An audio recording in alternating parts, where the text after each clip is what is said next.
On va visiter en fait le thème qui nous est proposé, à savoir comment, en fait, est-ce que finalement les enjeux sociétaux qui nous sont posés aujourd'hui ne seraient pas la solution aux enjeux environnementaux qui nous sont aussi posés, en mode défi gagnant-gagnant.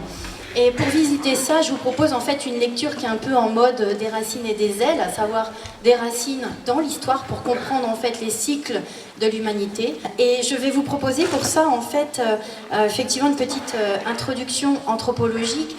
C'est très simple, c'est simplement de se dire voilà, qu'est-ce que c'est que l'anthropologie? L'anthropologie, c'est une science humaine composite. C'est-à-dire qu'on entre en anthropologie, si je peux me permettre, par une des sciences qui la composent. Ça peut être la démographie, ça peut être l'archéologie, ça peut être la psychologie, la sociologie, etc. Et donc, elle pose un regard à l'échelle de l'humanité. Alors là, encore une fois, c'est pas super humble, mais au moins, on n'est pas tout seul dans ce cas-là. Et du coup, nombreux nous sommes pour pouvoir poser ce regard-là. Et ce que je voulais vous proposer, c'est effectivement d'avoir plusieurs curseurs, en tous les cas, sur ce petit quart d'heure, de se dire, voilà, on va utiliser deux curseurs. L'anthropologie propose ce regard parfois de manière macro, où on va remonter loin dans l'histoire, et parfois de manière méso, un petit peu moins loin, ou micro, où on est presque dans le temps présent et le futur émergent. Nous allons partir 8000 ans à partir d'ici, c'est-à-dire 5000 ans, 7000 ans avant notre ère, pour vous proposer en fait d'aller visiter la révolution néolithique. Probablement, c'est assez loin pour vous d'imaginer le néolithique, 5500 ans à peu près sur la façade atlantique, là où nous sommes présentement à Saint-Nazaire. Et cette révolution néolithique, pourquoi on l'appelle révolution? Pour moi, c'est un ancrage très fort dans l'histoire où on a l'apparition de la sédentarisation. C'est-à-dire que nous, humains, Homo sapiens sapiens, vous savez, sapiens, c'est intelligent, très intelligent. On y reviendra peut-être, mais on va voir si c'est si juste que ça à la fin de nos interventions. À cette époque-là, révolution néolithique, qu'est-ce qui se passe? On se sédentarise, les premières architectures de pierre apparaissent, l'économie de marché aussi naît à ce moment-là, l'agriculture, on commence à cultiver, à élever des animaux, et puis surtout le système social, organisationnel, pyramidal qui se met en place au néolithique. Pourquoi c'est une révolution? Parce que depuis, grosso modo, 7000, 8000 ans, nous n'avons pas changé de système organisationnel. On fonctionne toujours en système de chefferie. Les archéologues appellent ça un système de chefferie. C'est vraiment le système pyramidal classique. Et ce système pyramidal, en fait, induit une pensée binaire. Il y a un haut, il y a un bas, il y a du bien, il y a du mal, la gauche, la droite, le noir, le blanc, etc. etc. Pendant ces 8000 ans, on a eu des méso-gouvernances, des méso-mouvements, c'est-à-dire que même si grosso modo on est resté sur une organisation sociale pyramidale, il y a quand même eu des changements de gouvernance de type monarchie de droit divin, de type démocratie, oligarchie, etc. et république. Nous sommes aujourd'hui en démocratie, mais ça reste un mouvement de gouvernance qui est passager. Je peux faire de la provocation, on pourra en discuter à la pause après, on va redescendre le curseur, vous allez voir ça. Donc voilà, système pyramidal qui induit une pensée binaire. Or la vie, la complexité de la vie, du vivant, est tout sauf binaire. On est vraiment dans un système, tout est écosystémique. Nous autres, tout le monde, tout le vivant dépend les uns des autres. On dépend des plantes, les plantes dépendent de nous, les insectes, les animaux, tout le système vivant.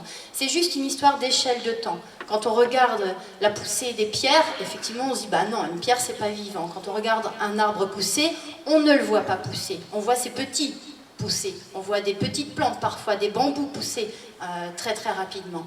C'est ce qui bloque le cerveau humain, je dirais, de comprendre que tout est systémique. C'est cette notion de temps, où nous on avance très vite finalement sur cette échelle du temps. Maintenant je vous invite à placer le curseur, on va se téléporter de manière un petit peu plus récente. Cette lecture que je vous offre en fait elle est vraiment mienne, je me suis inspirée de mes recherches et puis de gens qui ont écrit aussi. Le deuxième curseur, moi je le place au moment du siècle des Lumières. À ce moment-là en fait, on va passer d'un centrisme religieux à une pensée toute puissante de l'homme par l'homme. C'est ce qu'on va appeler l'anthropocentrisme. Et on va voir qu'effectivement, à partir du moment où l'homme se libère, entre guillemets, du joug religieux, il va penser par lui-même, il va se sentir tout puissant. Et dès lors, tout ce qu'il est capable de penser, il est capable de le créer et de l'inventer. Sauf que notre maturité philosophique ne va pas à la même vitesse. Et donc là, je vais redescendre un petit peu le curseur. On voit bien là les défis qui sont posés. C'est vraiment un survol que je vous propose là, juste pour comprendre qu'effectivement, tout ce que nous vivons aujourd'hui, en fait, a vraiment des racines dans notre histoire. Et il ne faut pas se couper ces racines, ce sont des éléments de compréhension de ce qu'on vit aujourd'hui. Et les défis qui nous sont posés, en tous les cas, ceux que moi je vois, j'en ai nommé 3 en fait. J'ai nommé la connexion à la complexité du vivant, le pragmatisme, le bon sens, et puis aussi l'éveil des consciences. Et c'est effectivement ce que nous allons balayer ensemble, en tous les cas voir ensemble à partir d'exemples très très concrets des entreprises qui sont représentées par ces 5 personnes qui sont ici sur scène, qui vivent et qui expérimentent finalement au quotidien le changement des organisations et le changement de monde qu'on est en train de vivre. Alors je vais commencer avec toi Fabrice. C'est violent hein, comme redescente, hein. On est d'accord? Ok. Merci. On a 1 heure. Hein. Non, pas pour toi Fabrice. Alors l'ADN de Soltis, Fabrice, c'est l'insertion à tous les étages. Est-ce que tu peux nous raconter quelle est ton entreprise? Donc bonsoir, j'ai créé donc Soltis il y a maintenant 25 ans en s'appuyant sur 3 constats. Il n'y a pas de société prospère et durable qui puisse tolérer au sein d'elle-même de l'exclusion persistante. Il n'y a pas de société pérenne et durable qui consomme mi-année l'ensemble des ressources que la Terre génère en 1 année. Donc on vit à crédit. Il n'y a pas de société prospère et durable s'il n'y a pas un modèle économique. Olivier le disait tout à l'heure, tout s'appuie sur un modèle économique.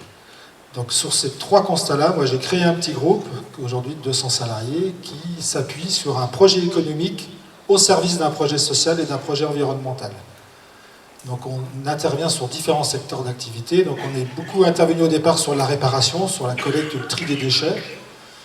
Mais aujourd'hui, on fabrique avec de la matière première récupérable du mobilier à valeur ajoutée, des savons de jardin, des manches de boue, on aménage des biocopes, on aménage tout type d'aménagement possible. Et on va ouvrir en juillet 2021 un parc autour du végétal, justement, qui valorise la biodiversité sur le bien nourrir, le bien cultiver pour bien s'alimenter.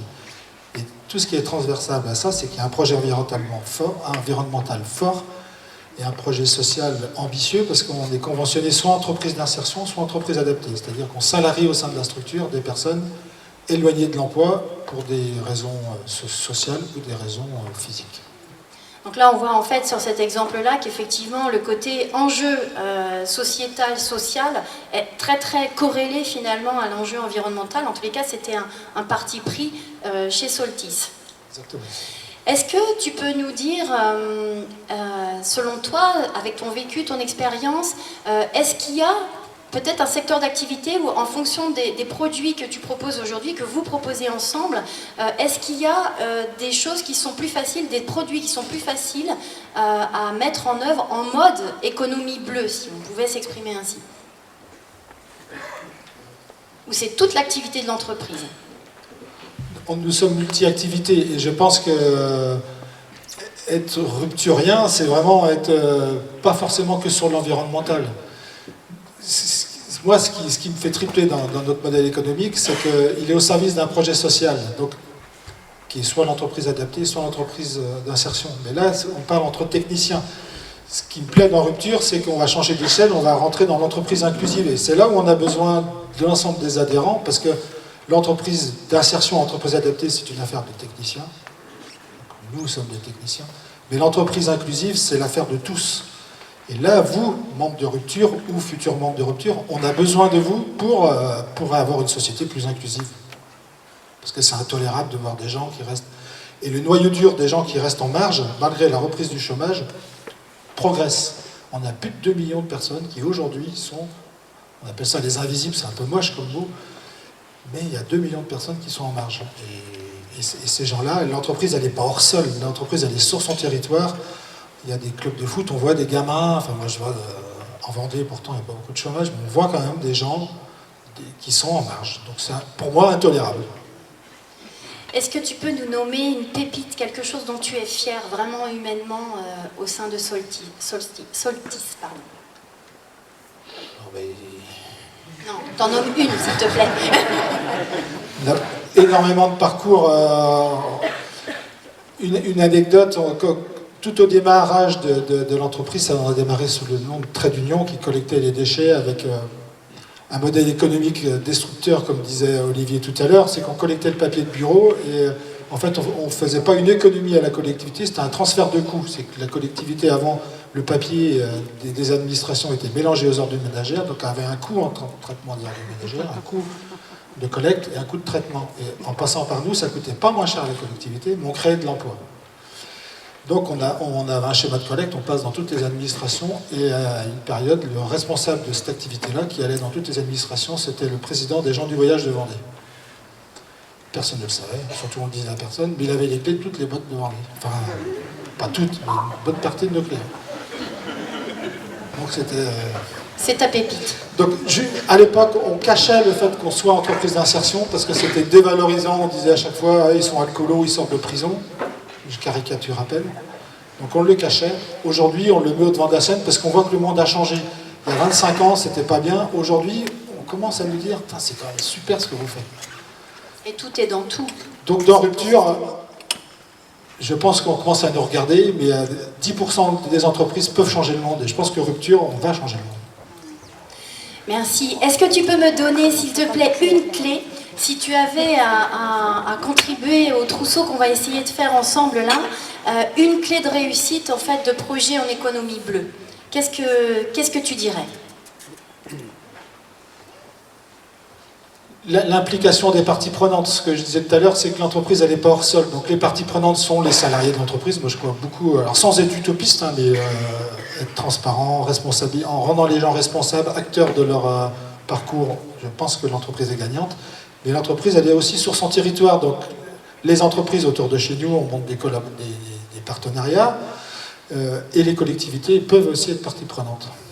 À l'image d'un écosystème, on n'est pas dans quelque chose de binaire, effectivement. Exactement. Très bien, je te remercie beaucoup. Merci. On t'applaudit. Merci beaucoup.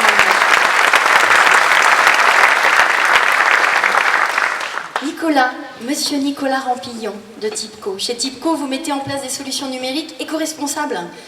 Du coup, est-ce que tu peux nous en dire plus? C'est quoi? Bonjour, oui effectivement, chez Tipco, notre métier c'est d'intervenir sur des systèmes numériques, des systèmes numériques des professionnels, que ce soit utilisateurs ou réseau. Ça c'est le métier historique de l'entreprise. Nous avons décidé en début d'année 2019 de créer une nouvelle offre commerciale éco-responsable. Cette offre, nous l'avons nommée l'offre Colibri. Cette offre, elle repose sur deux grands fondements qui sont deux grandes problématiques de notre société. Les émissions de CO2 d'un côté et la réduction des minerais rares de l'autre. Pour répondre à ça, nous proposons à nos clients d'intervenir sur des délais plus longs que le délai habituel, c'est-à-dire en 2 jours, d'intervenir avec des véhicules électriques de façon à ne plus émettre de CO2. D'autre part, nous proposons à nos clients, de façon à réduire l'extraction des minerais rares, uniquement du matériel reconditionné en France. Donc, plus de matériel neuf.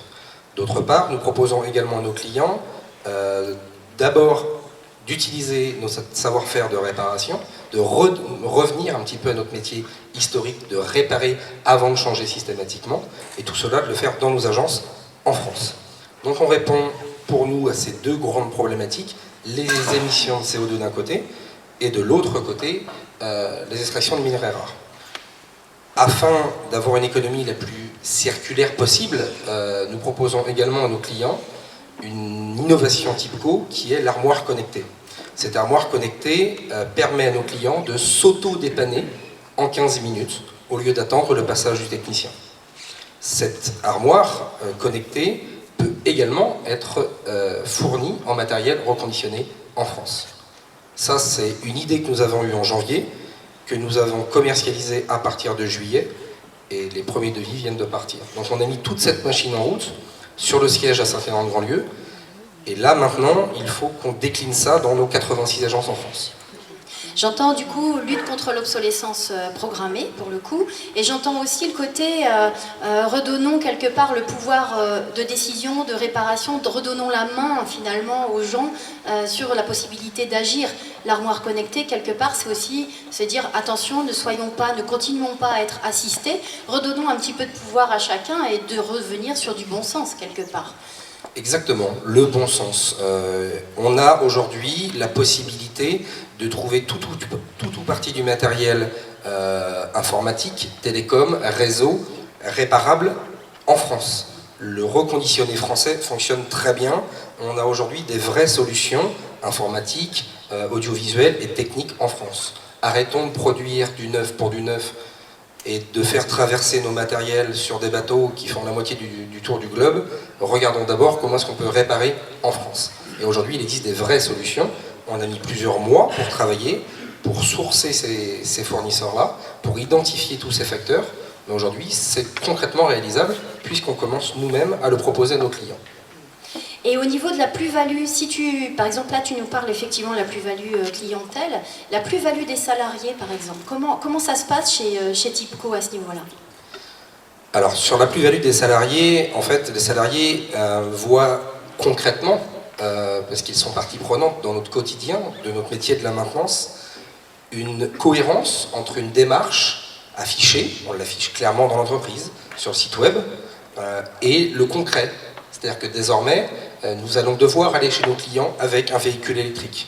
Nous allons devoir intégrer de l'intelligence artificielle dans l'organisation de nos tournées. Nous allons devoir intervenir chez nos clients non plus en J+1, mais en J+2, donc avec certains grognements. Cependant, on a aussi défini une plus-value pour les clients.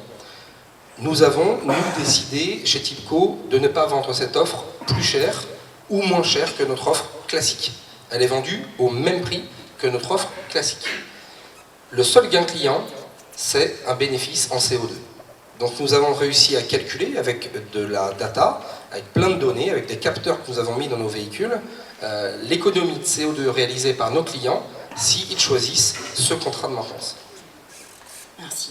Écoute, si tu devais, toi, nous donner une clé de réussite de projet en économie bleue, qu'est-ce que tu dirais? Alors moi je suis arrivé dans l'entreprise il n'y a pas très longtemps, je suis donc directeur de la solution éco-responsable, je suis arrivé il y a à peine un an. Aujourd'hui je pense que si on ne crée pas un tourbillon, une synergie positive à l'ensemble des étages de l'entreprise, c'est pas possible. S'il y avait juste Monsieur Vallée ou Monsieur Rouleau qui étaient à l'initiative et qui poussaient l'éco-responsabilité, on n'y arriverait pas. En l'occurrence, c'est une synergie et un tourbillon qu'ils ont réussi à créer et ça touche toutes les strates et tous les statuts de la société, malgré le fait que nous soyons handicapés par le fait que nous soyons présents dans 86 villes en France. Donc vraiment une synergie à tous les niveaux et partout. Exactement, c'est pour moi la clé de réussite. Merci Nicolas, on peut l'applaudir aussi.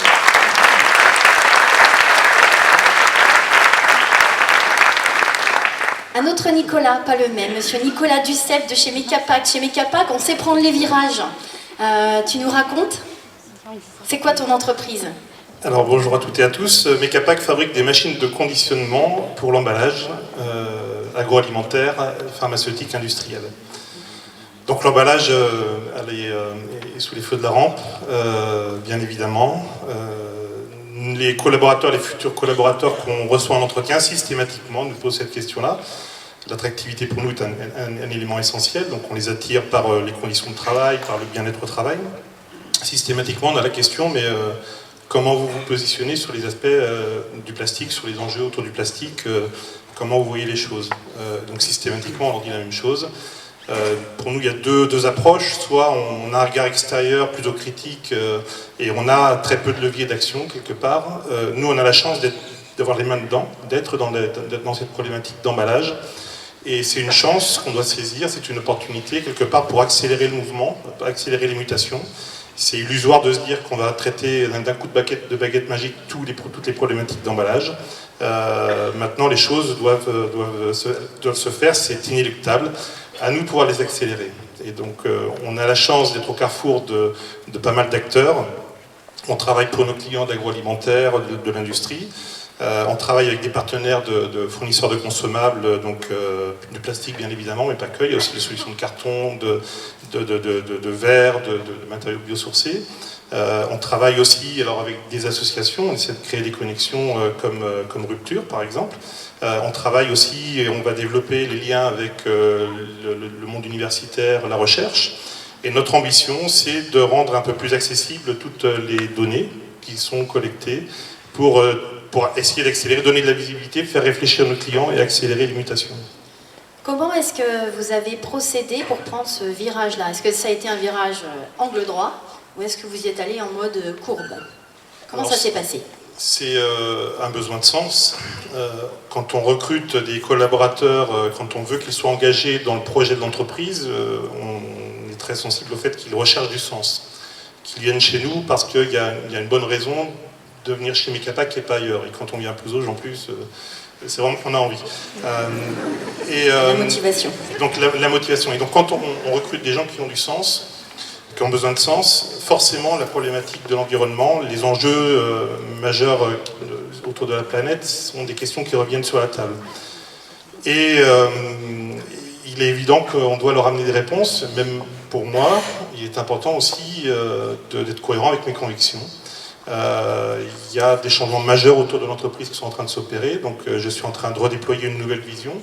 Et l'économie bleue fait partie à la fois des piliers de l'entreprise, mais aussi à la fois sur les axes de développement. C'est un pilier fort et majeur parce qu'effectivement, c'est un sens qu'on veut donner pour nos collaborateurs, pour nos salariés. On veut développer la culture autour de ces problématiques, de ces enjeux autour de l'environnement. C'est un axe de développement.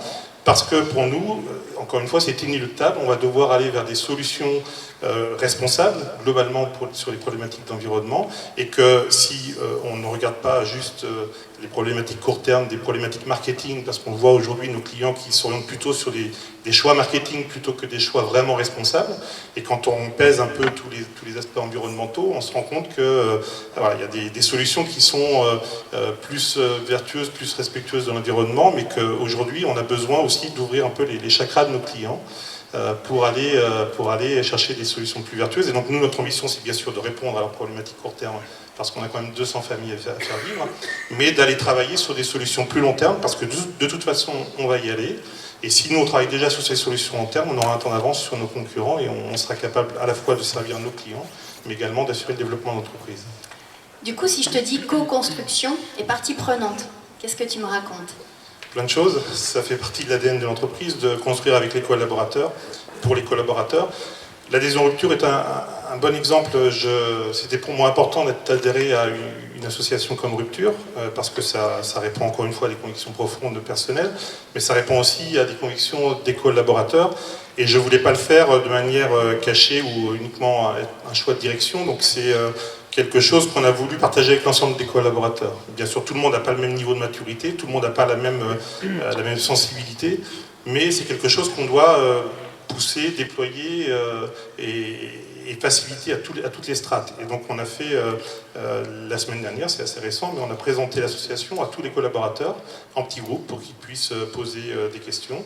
Donc je remercie Stéphanie d'ailleurs qui nous a aidés dans cette dynamique-là, et puis Charles qui sont venus également présenter. Donc on a déployé cette culture, enfin déployé, en tout cas on a sensibilisé, on a expliqué pourquoi on adhérait, quelle cohérence ça pouvait avoir aussi dans notre stratégie. Et puis on a fait la même chose aussi avec nos partenaires, fournisseurs, clients. On n'a pas l'ambition de les changer, c'est eux qui vont se changer, mais en tout cas l'idée c'est de mettre quelques petites doses, là, de les bousculer, de les piquer un peu pour réfléchir. Concrètement, est-ce que tu as eu par exemple des ateliers, tu as mené des ateliers avec tes fournisseurs, tes clients Oui, alors on est en train de signer quelques accords de développement avec des grands partenaires pour justement développer de nouvelles solutions.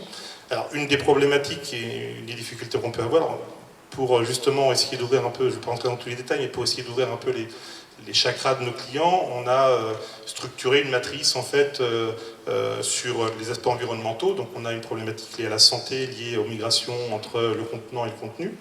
On a des enjeux de pollution auxquels tout le monde est sensible. On a également des enjeux de consommation d'énergie. C'est quelque chose qui me touche particulièrement, le fait de me dire qu'on consomme, on brûle toutes nos énergies fossiles et qu'il n'y en aura plus pour nos enfants demain, donc c'est quelque chose aussi qui est essentiel. Et puis il y a bien sûr un enjeu de coût. Et puis en face de ça, on a tous nos matériaux, donc les différents plastiques, monomatériaux recyclables, on a le carton, on a le bois, on a le verre, on a le grès, on a les solutions biosourcées. Et l'idée c'est d'avoir une matrice en fait qui donne une évaluation globale pour que, alors à la fois que nos clients aient un regard global, parce que souvent on se rend compte qu'ils ont soit une préoccupation sur les aspects de santé, mais pas sur le reste, soit sur la pollution et pas sur le reste. Et donc voilà, l'objectif c'est de construire tout ça. On s'est rapproché d'universités, d'associations dont c'est la vocation quelque part de construire ces éléments de réponse. Et le retour qu'on a eu, c'est de dire on n'est pas capable de vous donner des éléments pour construire votre matrice. Et en fait, on se rend compte que les industriels sollicitent des études, pour eux, souvent, donc il y a un aspect confidentialité.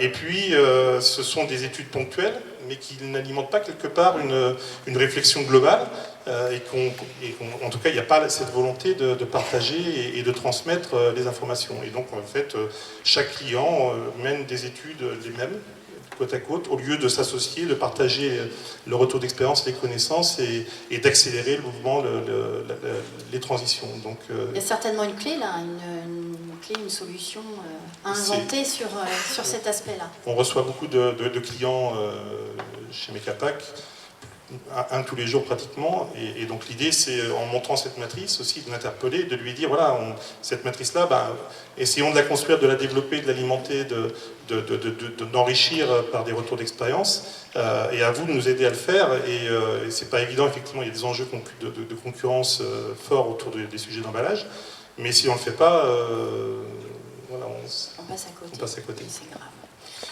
Une clé de réussite, qu'est-ce que tu partagerais avec nous de ton expérience entreprise? C'est pour moi un sens responsable pour transmettre une belle entreprise. Alors, il y a deux mots importants là-dedans, c'est le sens, alors, on pourrait dire le bon sens, le sens qui est donné à l'entreprise, la vision de l'entreprise est quelque chose d'essentiel pour faire adhérer nos collaborateurs, mais au-delà de ça, de mettre en cohérence les fournisseurs et les clients. Et puis, transmettre est un mot très important. Yves Gonor, il y a quelques mois, on discutait ensemble et il me disait, moi, j'ai jamais considéré que l'entreprise m'appartenait, j'ai toujours considéré que j'étais là de manière temporaire et que je devais la transmettre. C'est quelque chose qui m'a marqué. Et c'est quelque chose, je pense, qui doit nous animer. Et dans la finalité, quelque part, de la vision de Mecapac, la finalité de notre stratégie, c'est bien transmettre une belle entreprise pour nos familles, pour nos clients et pour notre territoire. Ok, je te remercie. Donc, sens et transmission. Merci, Nicolas.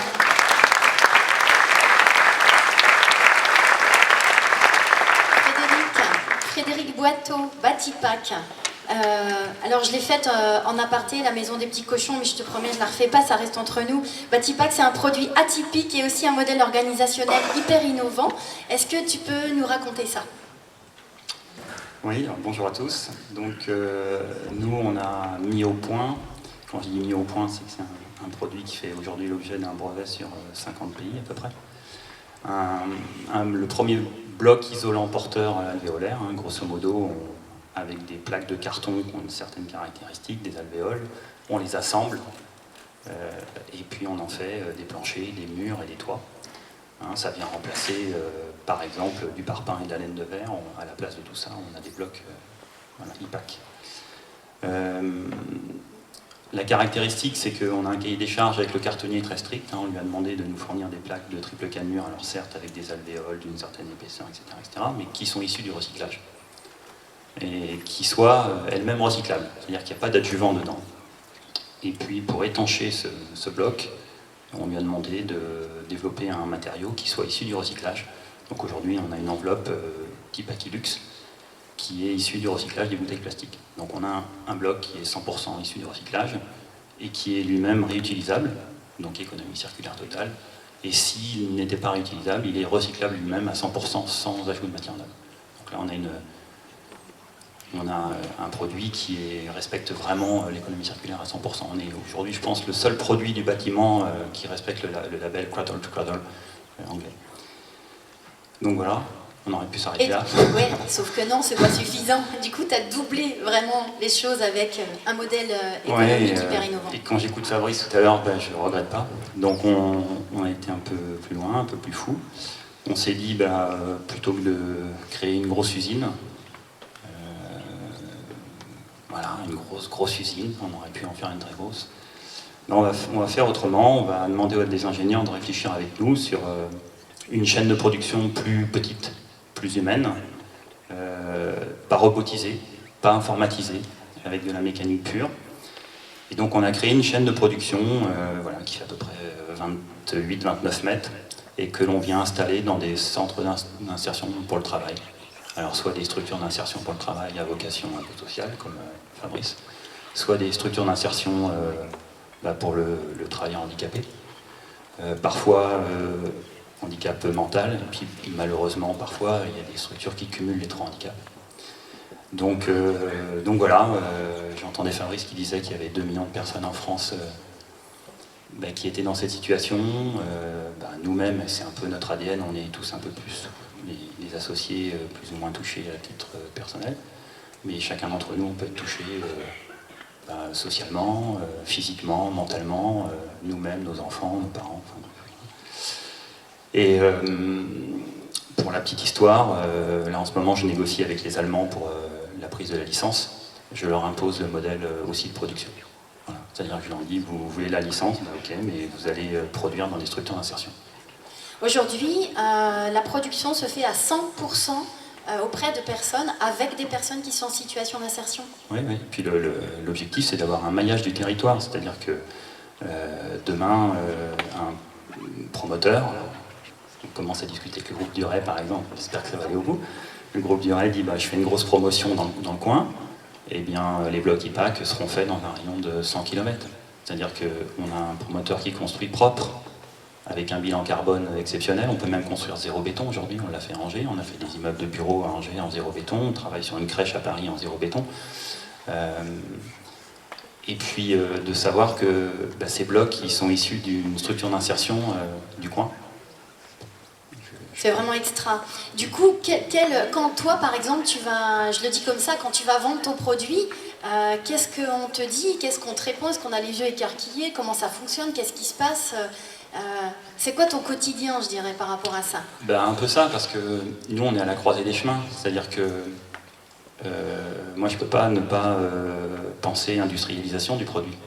Donc, j'ai un ingénieur qualité, par exemple, que je tanne tous les jours en disant « sors-moi des process qualité, etc. etc. » Mais ce n'est pas un process pour une usine, c'est un process pour installer dans toutes les structures d'insertion partout.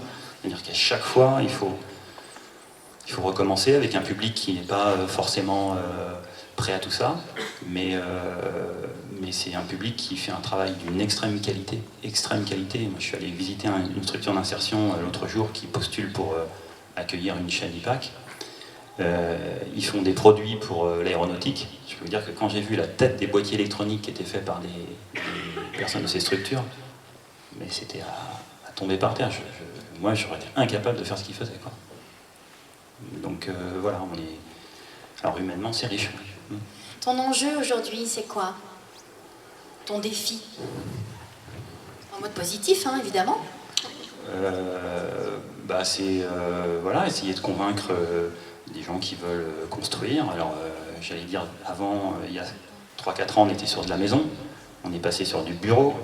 Là, on est en train de faire une église protestante, une crèche. On va faire, je pense, notre premier immeuble collectif à 3 étages. On nous a demandé la semaine dernière de réfléchir à la construction de bassins de spiruline.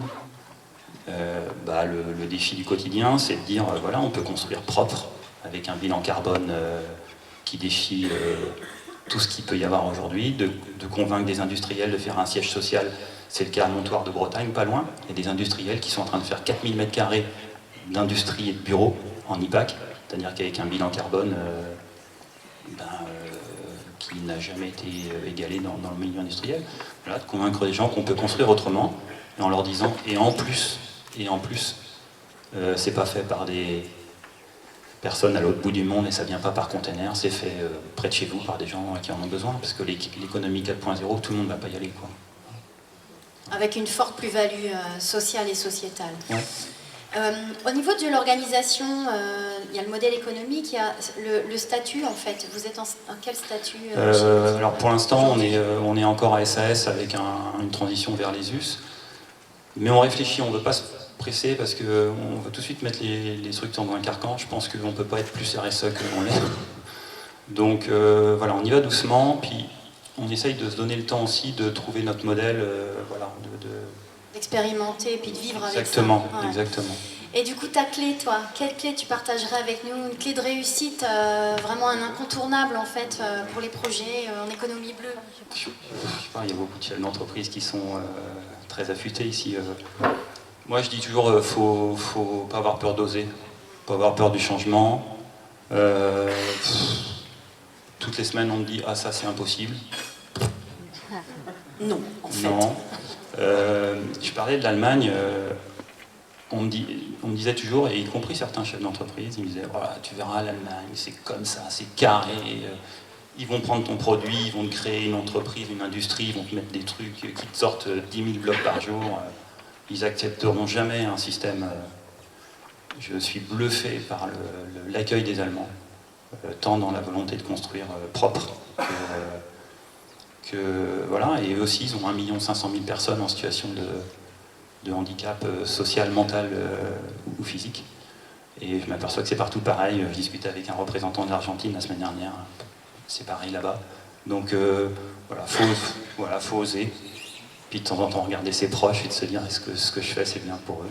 Voilà. C'est juste le début d'une vie pour vous en fait. Ouais, mais je rejoins ce que disait Nicolas. C'est pas pour moi, c'est pas pour d'autres. Pour vous, oui. Ouais, notre objectif c'est, et on l'applique à la politique de prix aussi. On a fixé volontairement des prix avec des marges assez réduites pour pénétrer le marché en se disant pas parce qu'il y aura 5 ou 7% de marge de moins qu'on vivra moins bien. En revanche, si le produit peut percer localement, nationalement, mondialement, ça sera mieux pour la planète. Fort de sens. Ouais. Merci beaucoup Frédéric.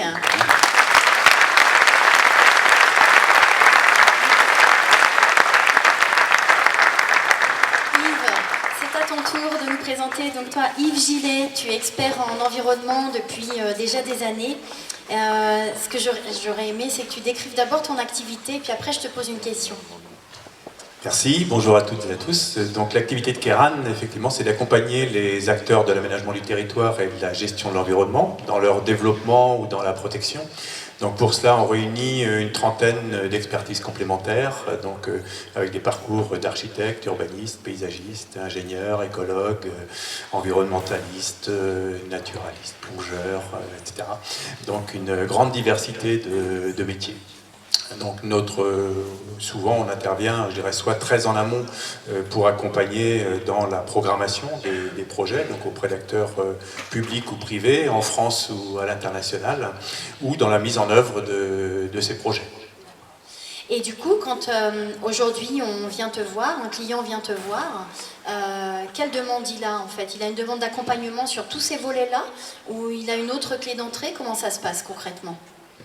Alors, il y a des choses qui peuvent être relativement définies lorsqu'on répond à un cahier des charges, par exemple, récemment sur la métropole nantaise, de définir une des lignes de tramway, par exemple, où on sait le point de départ, le point d'arrivée, et on peut avoir à interpréter ensuite différentes variantes de tracés, de conditions d'insertion de cette infrastructure de transport en commun. Donc ça peut être vrai pour un transport en commun, ça peut être vrai pour une piste cyclable, autre chose.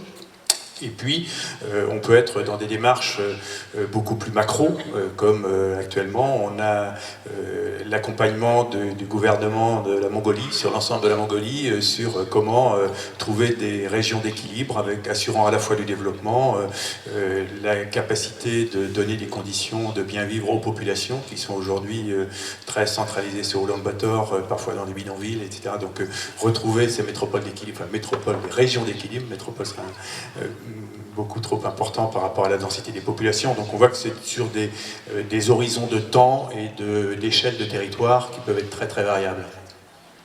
Et du coup, est-ce que toi, tu as observé que quand on vient te voir, on te fait une demande sur les projets, il y a vraiment une manière d'aborder les projets qui change? Est-ce qu'il y a quelque chose, là, un frémissement ou carrément une dynamique? Est-ce que toi, tu perçois des signaux faibles ou encore plus forts? Alors, comme tu l'as dit, ça fait déjà quelques années, moi ça fait 45 ans que j'ai commencé ma carrière, donc c'est bien pour avoir un recul, moins bien pour une vie personnelle, parce qu'on est plutôt vers la fin. Oui, j'ai vu évidemment de très très grosses différences. Avant d'avoir créé SCE, j'ai travaillé dans l'administration d'État, puisque c'était direction départementale de l'équipement, et j'ai le souvenir qu'à l'époque, on avait du mal à pouvoir convier les conseillers municipaux, donc élus, autour de la table pour discuter du projet. Certains restaient carrément le long des parois. Et en tant qu'expert, aucun de nous n'avait une expertise en sociologie, en écologie, etc. Ce qui m'a d'ailleurs conduit à quitter, à refaire une formation pour après me lancer avec SCE. Donc de cette époque-là à une époque aujourd'hui où on est beaucoup plus dans la, comme ça a été dit d'ailleurs, y compris dans des projets d'entreprise industrielle, dans la co-construction, évidemment, on est dans des mondes totalement différents. Alors on peut voir la bouteille à moitié vide ou à moitié pleine. Moi j'ai tendance à la voir à moitié pleine. Ce sont quand même des évolutions très positives. On est passé d'un temps où je dirais que c'était la réglementation qui imposait un peu aux maîtres d'ouvrage de prendre en compte un minima des questions environnementales, à aujourd'hui une demande citoyenne forte, et on peut dire que la réglementation est parfois en retard d'ailleurs maintenant sur les attentes des citoyens. Donc il y a quand même un basculement assez fort. On était aussi, quand on parle de projet d'aménagement, d'une époque où on était dans l'information, c'est-à-dire qu'on décidait, on informait. Après il y a eu l'époque de la concertation, et aujourd'hui on est vraiment dans l'époque de la co-construction.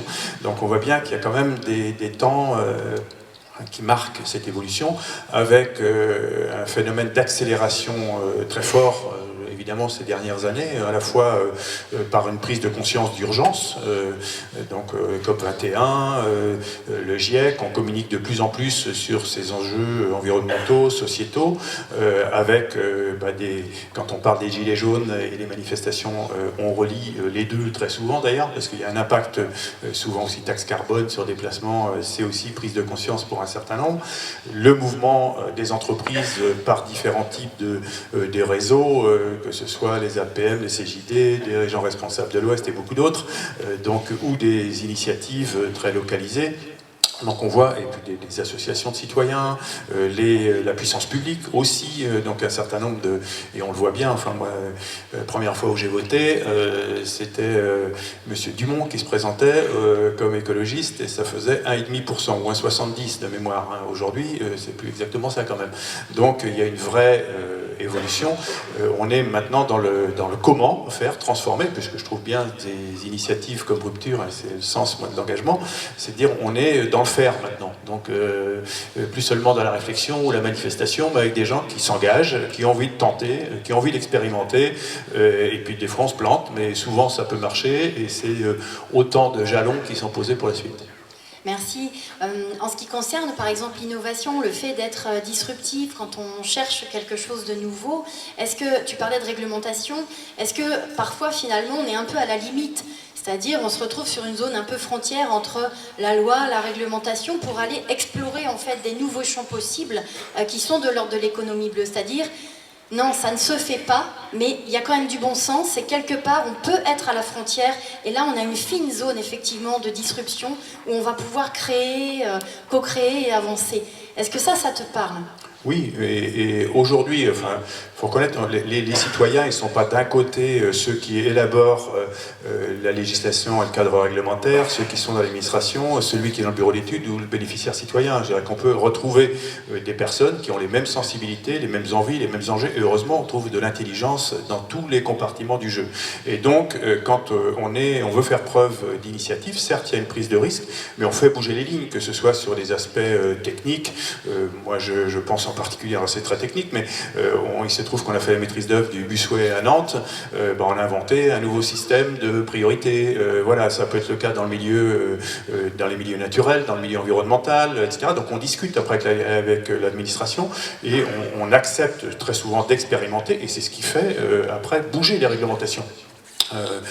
J'ai vu, il y avait quelques personnes qui étaient à une convention APM la semaine dernière. On a eu un très beau témoignage d'une femme handicapée, donc pas de l'usage de ses jambes, et qui a réussi à faire modifier au bout de 7 ans la réglementation pour pouvoir devenir pilote professionnel. Donc parfois c'est une ténacité à 1-2 personnes, donc quand on est plus nombreux, je pense qu'on peut encore plus facilement faire bouger les lignes. Et c'est ce que je disais, c'est que la réglementation maintenant est souvent un peu en arrière par rapport, donc c'est à nous de jouer. Merci. Tu nous donnes une clé? Une seule. Une seule. Alors moi, ce serait l'émotion positive, parce que je trouve que la réflexion, c'est bien pour le moteur, l'intelligence, mais qu'il lui faut du carburant. Et moi, j'aime bien la banane. J'aime bien qu'on sourie, voilà, et qu'on avance positivement. Moi, j'aime pas les moralisateurs, j'aime pas les chieurs en clair. Donc, il faut aller de l'avant. Je pense que positif. du coup, tu es au bon endroit. Merci Yves. On peut l'applaudir. Juste pour rassembler peut-être nos idées, j'ai noté donc les clés de réussite pour les projets économie bleue, des parties prenantes qui sont engagées, la volonté de changement à tous les étages, donner du sens, penser à la transmission du beau aussi, oser et assumer la différence et embarquer de manière positive, être vraiment dans une dynamique de bonté et de positif en fait dans le partage des projets. Et j'ajouterais qu'en fait il n'y a pas de modèle applicable en tant que tel, il y a plus des attitudes en termes d'énergie et de reliance qui permettent d'aller vers ces projets-là. C'est Nikola Tesla, je crois, qui disait si on voulait connaître les secrets de l'univers, il faut penser en termes d'énergie et de vibration. Et tout ça, ça va nous relier certainement très fort pour aller plus vite. Voilà, merci beaucoup.